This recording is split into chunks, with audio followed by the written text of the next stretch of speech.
I am making an infernoid deck profile for after Battle of the Legend Terminal Revenge. I took it to my last locals and I think I did pretty well.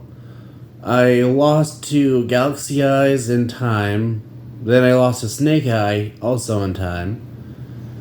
But then I won against Shining Sarcophagus Dark Magician and against Red Dragon Archfiend. Which, I will go ahead and say it now, some of my losses were because I misplayed a bit. But Infernoid has been one of my favorite decks since it was first released, just because I really liked the idea of the Infernoid monsters. And when they got more support, I was thrilled. But starting off with the monsters, I play the only normal summon in the deck, which is 3 copies of Infernoid Decatron. Decatron has the effect that when normal or special summoned, you send an Infernoid monster from your deck to the grave to copy its name, level, and effect. And then all of the rest of the Infernoid monsters with the main deck have the effect where they cannot be normal summoned or set, and then must be special summoned from your hand, rarely from your hand or graveyard.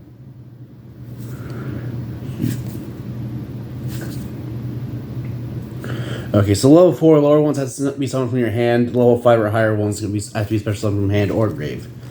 By banishing a certain number of Infernoids, and they have their own unique effects. Followed by the fact that each one lets you tribute a monster to the entire card in your opponent's graveyard and banish it as a quick effect. So I play 1 copy of Infernoid Permias. Permias has the effect that... let's see... You can target one set card on the field, shuffle into the deck. The targeted card isn't allowed to attack. And one thing I realized I accidentally left out is if your level and ranks of all your monsters adds up to 8 or more, you cannot special summon any more Infernoid monsters through these effects.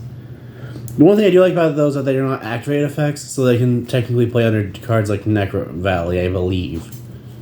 If I'm wrong, comment down below if I'm wrong, just because that's just a thought I had, and I don't remember if Necro Valley just has cards that can't do that or not. Anyway, moving on. Let's play 1 copy of Antra. Antra has the effect that lets you target a face-up card your opponent controls and return it to the hand. Then I play 1 copy of Infernoid Harmonic. Harmonic has the effect that once per turn you can target 1 card your opponent controls and destroy it. Then I play 1 copy of Infernoid Patrulia. Patrulia has the effect that you can target a spell or trap your opponent controls and destroy it. And then it can make a second attack that turn during the turn this effect was activated. Or cannot. I messed up, I'm sorry. It cannot declare an attack.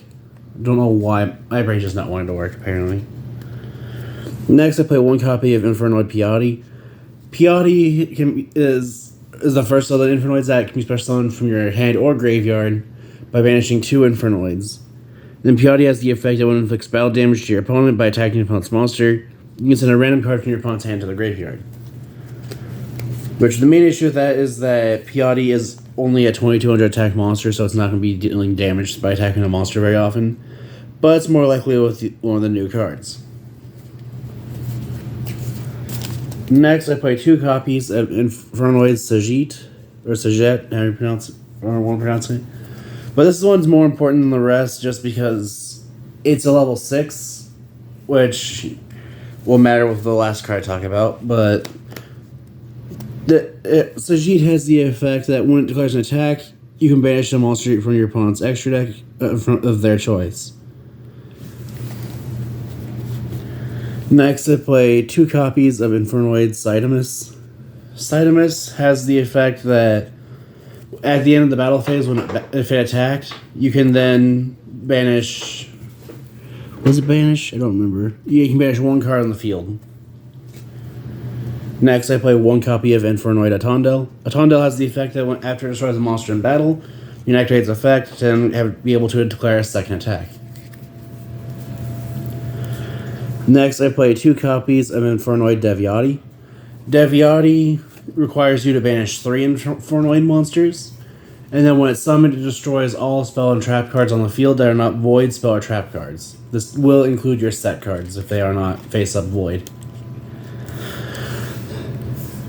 Or I believe that's how it works. If you just reveal it's a void card and then reset it, then let me know in the comments, because that part I don't actually know about. But Deviati also has the effect that when your opponent activates a monster effect, you can then tribute one monster, negate that effect, and then banish that monster. Next, I play 2 copies of Infernoid Onunku. Onunku has a similar effect to Deviati, where you banish 3 to summon it. And then when it's summoned, it destroys all other monsters in play. And then if your opponent activates a spell or trap card or effect, you can then, or as I believe it's or effect. Let's see. Yep, you can tribute a monster, negate the activation of the card or effect, and then banish that card. This deck isn't playing any hand traps due to 2 of the cards I'm playing, just because they allow you to fill your graveyard really fast. If you want to take those 2 cards out, then you can play hand traps like Ash Blossom, Effect Veiler, Infinite Impermanence, which technically Imperm can already be played because it's not a monster. But moving on to the spells, I play 1 copy of Card Destruction, just lets you discard your hand, so both players discard their hand and draw the same number of cards. 1 Instant Fusion, lets you pay 1,000 life points, especially on level 5 or lower fusion monster from your extra deck. It cannot attack, and it is destroyed during the end phase. But that part doesn't really matter because usually you're going to link off the monster you summon anyway. Then I play 1 copy of Monster Gate. Monster Gate lets you tribute a monster you control to then special summon a monster from your deck by excavating until you get to a monster that can be summoned. In this case, you keep excavating cards, summon until you get to a Decatron, summon the Decatron, send the excavated cards to the graveyard. Then I play 1 copy of Reasoning. Reasoning, your opponent gets to choose a level from 1 to 12. Excavate cards until you get to a monster that can be summoned. If it's that declared level, you send it to the graveyard. And if it wasn't, you summon it. And then any and all excavated cards you get are sent to the graveyard. Then I play 1 copy of Void Breach. Void Breach has the effect that your Infernoid monsters gain 100 attack for each of your Infernoid monsters that are banished. And then if you control no monsters or all monsters you control are fiend monsters, you can activate one of the 2 effects, where you can add a banished Infernoid to your hand, or you can summon an Infernoid from your hand ignoring its summoning conditions. You can only use each effect of Void Breach once per turn, or you can only use that effect. Next, I play 2 copies of Dark Fusion. Dark Fusion lets you fusion summon a fiend fusion monster from your extra deck by using monsters from your hand or field, and then the monster summoned by this effect cannot be targeted by your opponent's card effects this turn. Just makes it so your opponent can't Veiler or Imperm your monster. Next, I play 3 copies of Lair of Darkness. Lair of Darkness just has the effect that once per turn, you contribute one of your opponent's monsters when you activate your card or effect as if it was your own. All monsters on the field become dark, which makes Super Polymerization a decent card in this deck, as Lair of Darkness makes everything dark, so your opponent's entire board becomes a bunch of dark monsters that you can use Super Polymerization with. But then Lair of Darkness has the mandatory effect during the end phase of summoning torment tokens to the turn player's field equal to the number of tributes that were done that turn. And it will activate if there were no tributes, so one thing to be aware of with this deck is that Lair of Darkness can always be hit by a Ghost Ogre. Next, I play 3 copies of Void Reignition. Void Reignition lets you reveal an Infernoid or Void spell trap from your hand, to then discard your hand and draw the same number of cards you had. And then, in a turn, this Void Reignition is in the graveyard, except for the turn it was sent there. You can banish it to return up to 11 of your banished Infernoid monsters to the graveyard. You can only use that effect of Void Reignition once per duel. Next, I play 3 copies of Void Vanishment. Void Vanishment has the effect that you can discard a card to add a Void spell trap in your deck to your hand, except for another copy of Void Vanishment or Null and Void. And then you cannot normal special summon monsters for the rest of this turn, except for Infernoid monsters. You can only use this effect of Void Vanishment once per turn, and then if an Infernoid monster you control battles an opponent's monster after damage calculation, you can send this card to the graveyard to banish those monsters. Next, I play 3 copies of Void Imagination. Imagination is one of the most important cards in this deck. As while it's in play, your Infernoid monsters whose original levels are 2 or higher become level 1. And then all battle damage that they inflict to your opponent is halved. You can send this card to the graveyard to then be able to fusion summon an infernoid fusion monster from your extra deck using monsters from your hand or field as materials. However, if your opponent has a monster from the extra deck, you can use up to 6 infernoid monsters from your deck. And then for traps, I play 3 copies of Metaverse. This also lets you add or activate a field spell from your deck. And I play 3 copies of Void Feast. Void Feast lets you send a void spell or trap card from your hand or field to the graveyard except for itself. To then special summon up to 3 infernoid monsters from your deck, ignoring their summoning conditions, as long as their levels equal 8. Which that's why Sajet is one of the more important ones, as you can summon 1 Sajet and 2 Decatrons off of this. And now for the extra deck, I play 1 copy of IP Masquerena. This monster has the effect that during your opponent's main phase, you can link summon using this card. And then, if a link monster is summoned using it, that link monster cannot be destroyed by your opponent's card effects. Then I play 1 copy of Barricade Board Blocker. Barricade Board Blocker is only this deck as a way to protect your Void Imagination, or to recycle any of your continuous spells or field spells. As when it's summoned, you can discard a card to then, during the end phase, add a continuous spell or field spell from your graveyard to your hand. And they play 1 copy of Hida, the Fire Charmer Ablaze. Hida has the effect that when link summoned, you can target a fire monster in your opponent's graveyard and special summon to your field. And then Hida also has the effect that when she leaves the field, kills an opponent's card, you can add a fire monster of 1500 less defense from your deck to your hand. You never use that, because usually summon this, you're taking an opponent's Ash and linking it off for link 3, then summoning back an Infernoid from your graveyard, then making a link 4.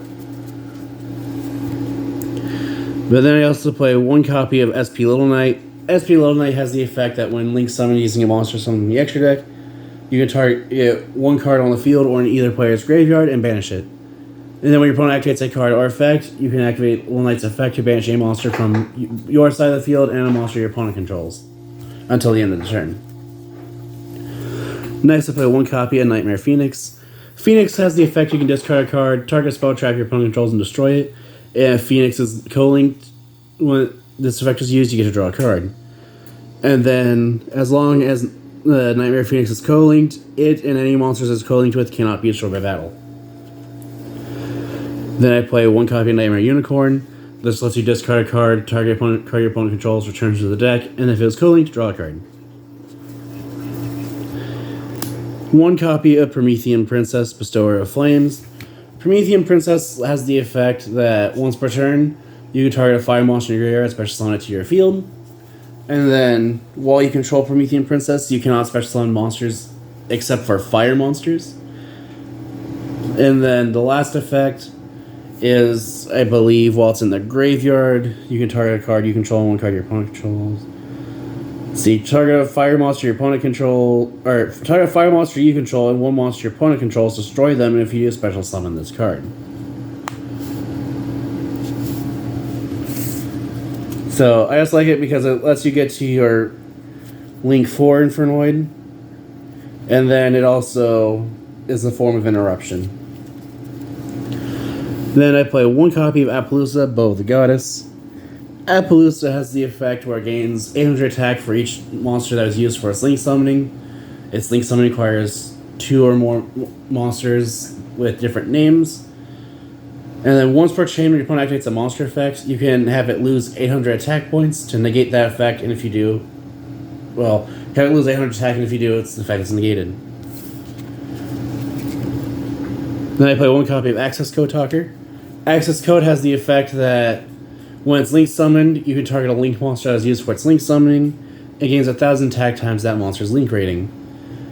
And then you can banish a link monster from your graveyard to target 1 card your opponent controls and destroy it. And then you can use that effect as many times as you want, but you can only banish 1 monster of each attribute per turn. So if you have 2 fires in grave, you can only banish 1 of them to destroy a card. You can't banish both. And then neither player can activate cards or effects in response to Access Code Talker's effects. Then I play one copy of Infernoid Flood. Infernoid Flood has the effect that when opponents would special summon a monster, you contribute one monster to then negate the summon. If you do, banish that monster. And then if a card is banished from your graveyard, you can banish one card your opponent controls. And I believe there's one more effect. Okay, you don't banish a card your opponent controls, you banish one card on the field. Luckily, it is optional, so you're going to be banishing an opponent's card with this effect anyway, because you would not want to banish one of your cards. And then its last effect is that its link summon card and its owner's control is destroyed by an opponent's card. You can special summon an Infernoid monster from your hand or deck, ignoring its summoning conditions. So if this dies, you can special summon an Infernoid Devyati or Onunku, which will trigger their effects to either Heavy Storm or Dark Hole the board. So this way is multiple negations. And then lastly, for the links, I play one copy of Underworld Goddess of the Closed World. Underworld Goddess has the effect where you can use one of your opponent's monsters to link summon it, and it requires 4+ effect monsters. But when it's link summoned, all face-up cards your opponent controls are negated, and then it's unaffected by card effects that do not specifically target it. And then lastly, it negates any kind of card or effect once per turn that would special summon a monster from the graveyard. For the fusions, I play 3 copies of Infernoid Evil. Infernoid Evil has the effect that when it's fusion summoned, you can banish an Infernoid monster from your graveyard to send Infernoid monsters with different names from your deck to the graveyard equal to that Infernoid monster's level. And then if Infernoid Evil is sent to the graveyard or banished, then you can add a Void spell or trap from your deck to your hand. And you can only use each effect of Infernoid Evil once per turn. Infernoid Evil is honestly what I think made this deck a whole lot more consistent, as you can use Dark Fusion to fusion summon it, banish it like a Tondel from your graveyard to then be able to send 8 Infernoid monsters from your deck to the graveyard. And then you can banish it to then be able to add Void Banishment, which will let you get to Void Imagination. And then lastly, I play 1 copy of Infernoid Tiara. 1 copy is all you need because you hardly ever summon this monster. But Infernoid Tiara has the effect that when it's fusion summoned, you can apply the following effects in sequence, depending on the amount of Infernoid monsters with different names are used for its fusion summon. 3 or more, each player sends 3 cards from the extra deck to the graveyard. 5 or more, each player sends the top 3 cards of the deck to the graveyard. 8 or more, each player returns up to 3 of their banished cards to the graveyard. And then 10 or more, each player sends their entire hand to the graveyard.